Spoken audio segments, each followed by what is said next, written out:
Kisah asal-usul Dajjal. Dajjal adalah seorang manusia pendusta dan penebar fitnah terbesar yang akan muncul menjelang hari kiamat. Ia adalah keturunan Yahudi, Yahuja, yang lahir dari hasil hubungan iblis dengan seorang perempuan di negeri Samirah, sebuah kota kecil di Palestina yang merupakan warisan Nabi Sulaiman. Dajjal memiliki mata yang buta sebelah dan hati yang selalu terjaga meskipun matanya tertidur.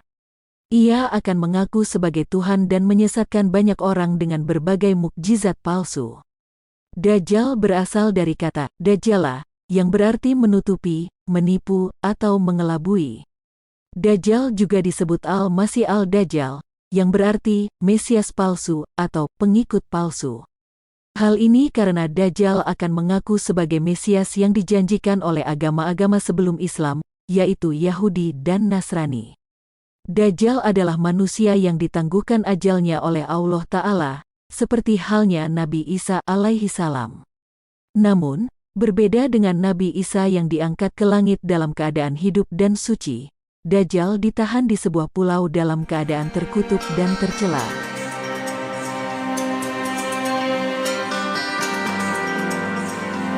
Kelahiran Dajjal.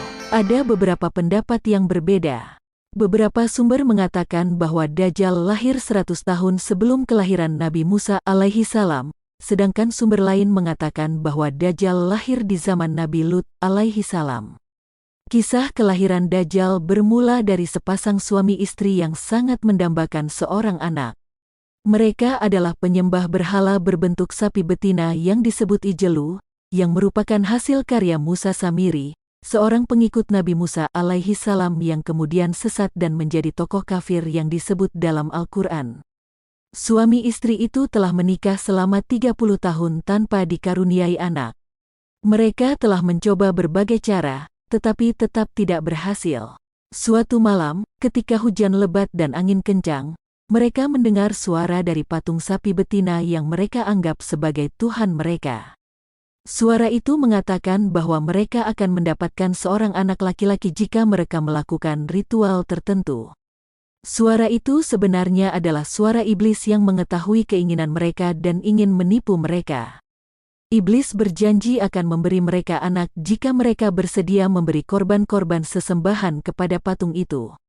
Suami istri itu pun menuruti perintah suara itu dan melakukan ritual iblis. Mereka berhubungan badan ketika sang istri sedang menstruasi, yang merupakan perbuatan haram dan najis. Akibatnya, sang istri hamil dan melahirkan seorang anak laki-laki yang cacat. Anak itu memiliki mata yang buta sebelah, yang merupakan tanda bahwa ia adalah ajal-ajal. Anak itu juga tidak mau menyusui dan selalu tertidur, tetapi hatinya tetap terjaga. Ia menjadi anak yang paling menyengsarakan kedua orang tuanya dan paling sedikit manfaatnya bagi umat manusia.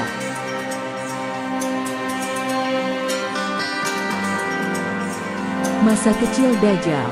Dajjal tumbuh menjadi anak yang nakal dan durhaka. Ia sering berbohong, mencuri, dan menyakiti orang lain. Ia juga tidak menghormati orang tuanya dan berhala yang mereka sembah. Ia merasa bahwa ia lebih hebat dan lebih kuat dari siapapun. Ia juga memiliki kekuatan gaib yang diberikan oleh iblis, seperti bisa berbicara dengan binatang dan tumbuhan, bisa menghilang dan muncul, dan bisa mengubah bentuk. Dajjal sering membuat onar di kampungnya. Ia suka mengganggu orang yang sedang beribadah, merusak tanaman dan hewan, dan menakut-nakuti anak-anak. Ia juga suka menantang orang untuk beradu ilmu dengan dirinya. Ia selalu menang karena menggunakan kekuatan iblis. Ia bahkan pernah membunuh seorang nabi yang bernama Ilyas alaihi salam, yang datang untuk menasihati dan menegurnya. Orang-orang di kampungnya sangat membenci dan takut padanya. Mereka mencoba untuk mengusir dan membunuhnya, tetapi tidak berhasil. Dajjal selalu lolos dari segala macam jerat dan tipu daya. Ia juga memiliki pengikut-pengikut setia yang dibeli dengan harta dan janji-janji palsu. Dajjal merasa bahwa ia tidak ada lawannya di dunia ini. Ia mulai berani mengaku sebagai Tuhan dan menuntut orang-orang untuk menyembahnya.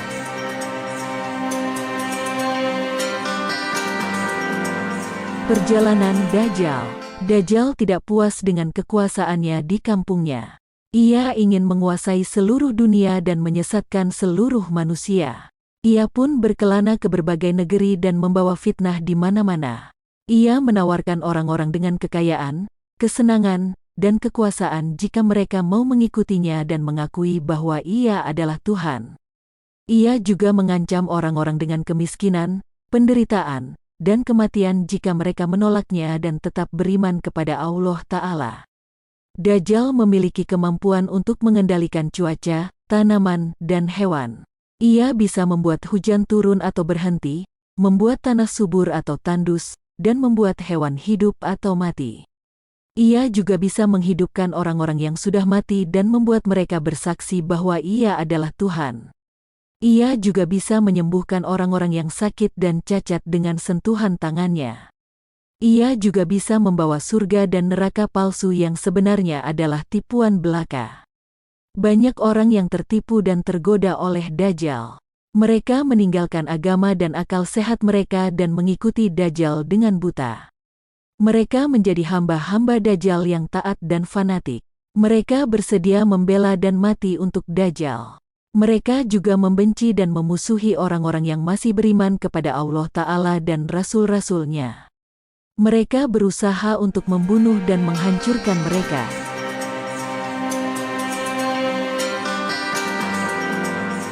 Kematian Dajjal. Dajjal akan terus memerintah dan membuat kekacauan di muka bumi selama 40 hari. Hari-hari tersebut tidak seperti hari-hari biasa, namun memiliki durasi yang berbeda-beda. Hari pertama bagaikan setahun, hari kedua bagaikan sebulan, hari ketiga bagaikan seminggu, dan selebihnya bagaikan hari-hari biasa. Dajjal akan mengelilingi seluruh dunia kecuali 2 kota yang dilindungi Allah Ta'ala, yaitu Makkah dan Madinah. Dajjal tidak akan bisa memasuki kota-kota tersebut karena ada malaikat yang menjaganya. Di hari terakhir, ketika Dajjal berada di Palestina, Allah Ta'ala akan menurunkan Nabi Isa alaihi salam dari langit. Nabi Isa alaihi salam merupakan nabi yang kematiannya ditunda dan diangkat ke surga oleh Allah Ta'ala. Ia akan turun di atas menara putih di sebelah timur Damaskus dengan 2 malaikat yang membawanya.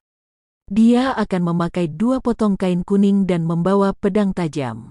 Nabi Isa alaihi salam akan bergabung dengan umat Islam yang dipimpin oleh Imam Mahdi, keturunan Nabi Muhammad SAW yang akan memimpin perjuangan Islam di akhir zaman. Mereka akan menghadapi Dajjal dan pengikutnya di suatu tempat bernama Lud, dekat Baitul Maqdis. Akan terjadi perang besar antara kebenaran dan kepalsuan.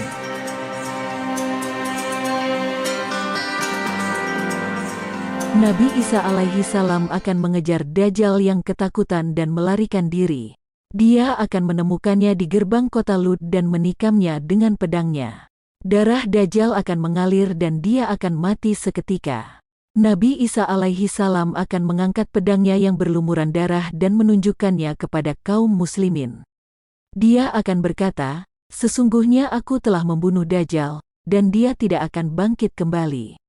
Dengan matinya Dajjal, maka berakhirlah fitnah terbesar di dunia. Umat Islam bersyukur dan berbahagia. Mereka memuji dan bersyukur kepada Allah Ta'ala. Mereka juga menghormati dan mencintai Nabi Isa alaihi salam yang merupakan nabi terakhir dan penutup para rasul. Mereka akan hidup damai dan adil di bawah kepemimpinan Nabi Isa alaihi salam dan Imam Mahdi. Begitulah kisah asal-usulnya. Dajjal yang merupakan salah satu tanda-tanda besar hari kiamat. Cerita ini diambil dari berbagai sumber Islam, seperti Al-Quran, hadits, dan kitab sejarah. Cerita ini bertujuan untuk memberikan hikmah dan peringatan bagi kita agar tidak terjerumus ke dalam fitnah Dajjal dan tetap teguh pada ajaran Allah Ta'ala dan Rasul-Nya. Semoga Allah Ta'ala melindungi kita dari segala keburukan dan kesesatan. Amin.